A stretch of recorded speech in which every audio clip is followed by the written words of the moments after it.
Insurance Business TV was recently in San Diego attending the WSIA Annual Marketplace Conference.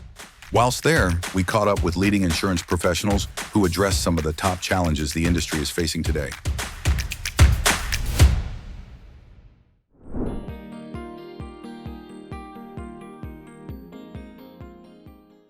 Yeah, I think if you think of AI in our space in E&S, I think if you look at just the evolution of our segment over the last decade and the flow of business that we've taken on, one of the biggest challenges I think for the industry has been talent.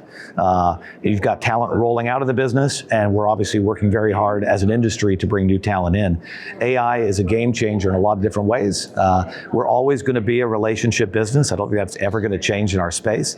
When I think about applications and how we at Arrowhead Intermediaries are using AI today and how we think about its impact going forward, I put it in a couple places. I think the distribution point, as you're raising a question, certainly as we think about how submissions get managed, how we triage, how we work with data coming into that and team that up for a team allows us to scale at a different level than maybe where we would have been a few years ago.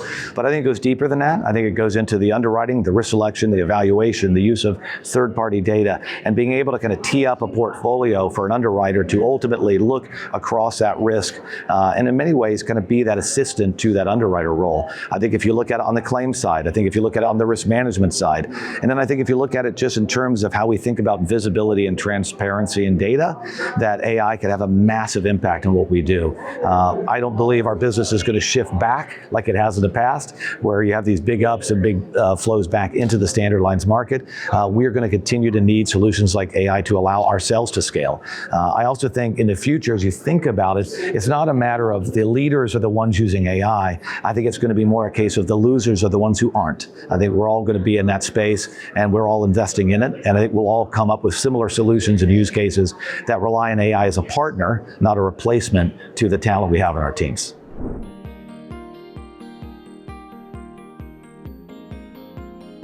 Well, again, I'll go back to what I said before. I've been in this industry for 30 years, and I think if you think about our space in the E&S world, it's not just this last resort concept. It is true specialization and niche specialization. So much of our business is built around that. We see that in the talent that we have taken into this industry over the last, better part of the decade, and that's hard to replace with AI. It can be enabled, it can be assisted, it can be supported, and I think that talent can leverage and utilize what they're going to get out of platforms through artificial intelligence to make better decisions and do things at a scale they couldn't do before. But it doesn't change at the end of the day. So much of our relationship is about trust.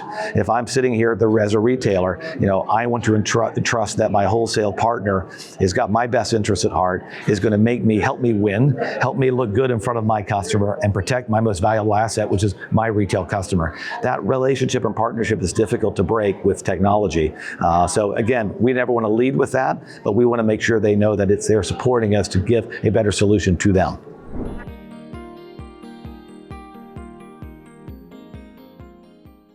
Well, if you look at the stat today, right? I mean, the commercial GWP in the US, 23% now sits in the E&S marketplace, which is, probably would have been a shock to any one of us a decade ago.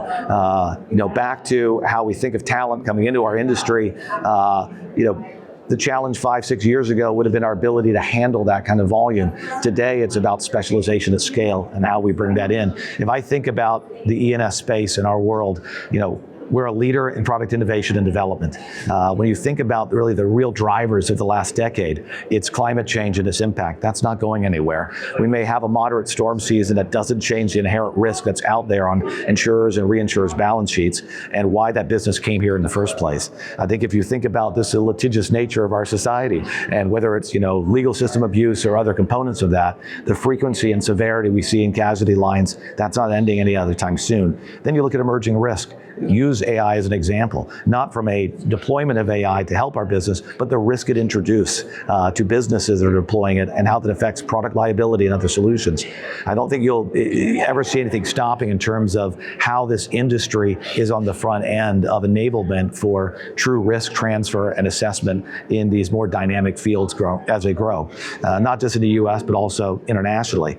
So, back to the staying power of the E&S marketplace today, due to all the factors factors I just outlined previously, there's so many opportunities going forward around new product innovation and development that will stay here in the E&S space and ultimately will shape where the standard lines want to play over time.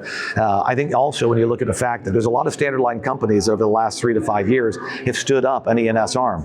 They didn't do that because they're trying to be opportunistic. They did that because there's a recognition that going forward, those two marketplaces have a place together, and they can be somewhat symbiotic and work off of each other, and giving a risk bearer the flexibility to deploy flexibility and rate and form through E&S versus an area in the standard lines market where they just cannot react to the dynamic nature of risk and how it's changing. Back to E&S. Not the market of last resort solely, also an area of deep specialization and knowledge. And that ability to craft that solution at scale and at pace is something that retailers are striving for and looking for. They look at the E&S wholesaler not just as a placer of that account they can't place, but they go there for specialization and expertise. That's a big change from a decade ago.